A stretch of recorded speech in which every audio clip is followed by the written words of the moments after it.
السلام عليكم ورحمة الله وبركاته. ازيك يا حبايب قلبي؟ عاملين ايه؟ يا رب تكونوا بخير. والنهاردة هنعمل مع بعض فطاير الشوكولاتة للناس اللي بتحب الشوكولاتة. عجينة هشة وطرية وان شاء الله هتعجبكم. يلا نسمي الله ونقول المقادير. نص كوب مية، 4 معالق كاكاو خام، 3 كوبايات الا ربع دقيق، كوباية الا ربع لبن، ربع كوباية ومعلقتين زيت، يعني ربع كوباية زيت وعليهم معلقتين، 4 معالق سكر، معلقة صغيرة بيكنج باودر، معلقة كبيرة خميرة فورية، ذرة ملح. هنجيب حلة وهننزل باللبن، وهننزل بنص كوب مية، وهنحط الزيت، وهروح حاطين الكاكاو، وهنخلط كل ده مع بعض.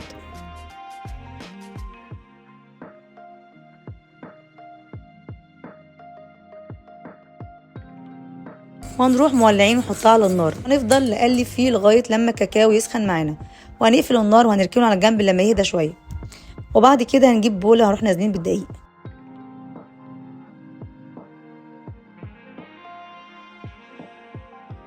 وذرة الملح والخميره الفوريه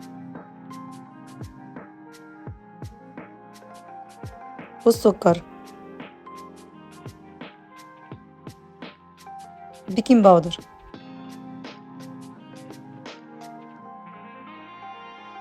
وهنبدأ نقلب كل ده مع بعض.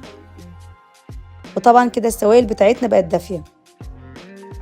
هنبدأ بقى نعجن العجينة بتاعتنا. لازم تكون دافية عشان العجينة الخميرة بتاعتنا تخمر كويس معانا. هنحط واحدة واحدة بالتدريج بالشكل ده لغاية ما نعجن العجينة كلها.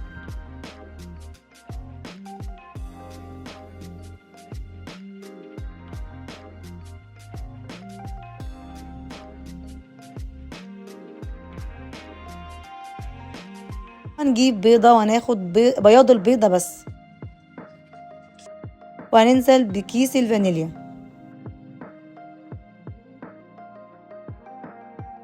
وهنحط معانا معلقة دقيق عشان طبعا واحنا بنعجن العجينة هتلزق في ايدنا.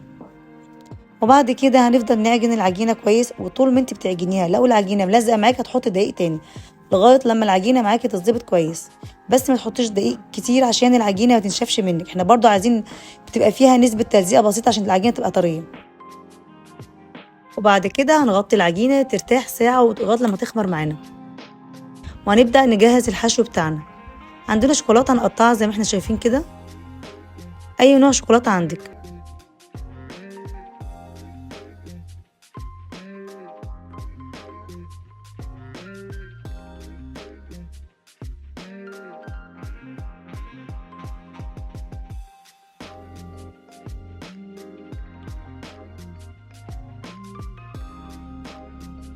وكده خلاص العجينة معانا بعد ساعة اختمرت. هنبدأ بقى نطلعها ونشكلها على 12 قطعة.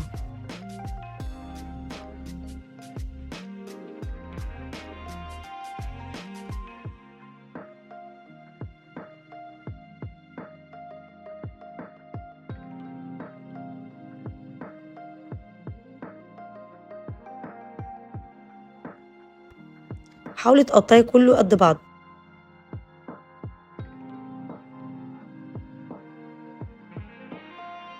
وناخد كل قطعة ونكورها.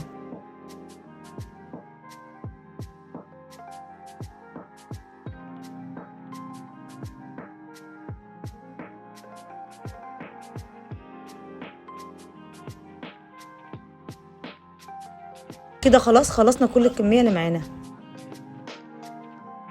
وبعد كده هنغطيها ترتاح معانا ربع ساعة و10 دقايق. وبعد ما ارتاحت معانا ربع ساعة هنجيب الصينية اللي احنا نحط فيها مقاس 24 وهنبدأ ندهنها سمنة، وهنبدأ بقى نفردها معانا. هتفرديها بالشكل اللي انت شايفاه ده، بس مش تفرديها كبيرة، حاجة صغيرة خالص يا دوبك نحط فيها الحشوة بتاعتنا.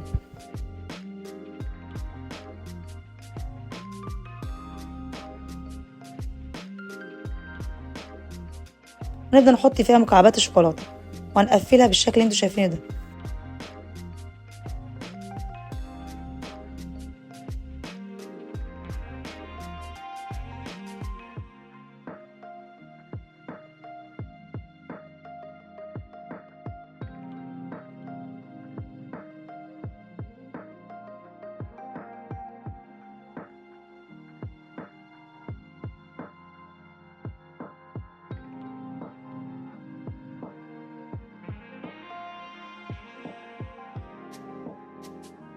طبعا هتحطي كميه الشوكولاته اللي انت عايزاها، عايزه كتري الكميه كتريها، بس اهم حاجه تقفلي عليها كويس.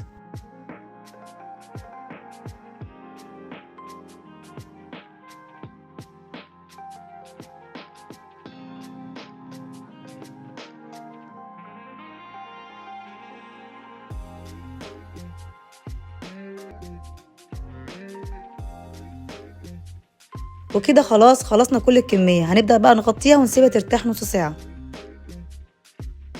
وبعد نص ساعه هتبقى معانا بالشكل ده، وهنبدا بقى نحطها في الفرن. وخدي بالك وهي بتستوي علشان ما تطلعش منك نية، علشان العجينه لونها بني، فتشوفي الفاصل بين الواحده والواحده، لو هي استوت كده خلاص استوت معاكي. وبعد ما نطلعها هروح دهنين وشها بالفرشه سمنه او زبده.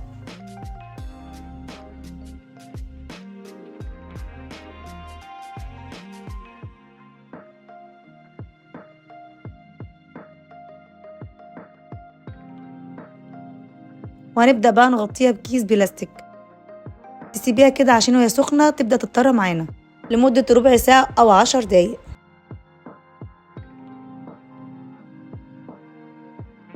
وبعد ربع ساعه هنبدا بقى نعين الكيس بتاعها، وهتلاقيها معانا اتطرت وبقت بجد جميله جدا، وتحسي ان هي كده اسفنجيه قوي،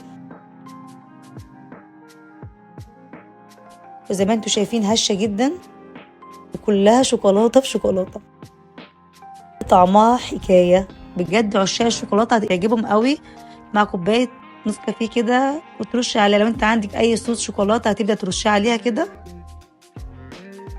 بس كده، وده كان الفيديو بتاعنا النهارده، يا رب يعجبكم وبجد جربوها، واستنى رايكم في الكومنتات، واشوفكم الفيديو الجاي. وما تنسوش تعملوا لايك وشير ومتابعه للقناه عشان يوصلك كل فيديوهاتي. والسلام عليكم ورحمه الله وبركاته.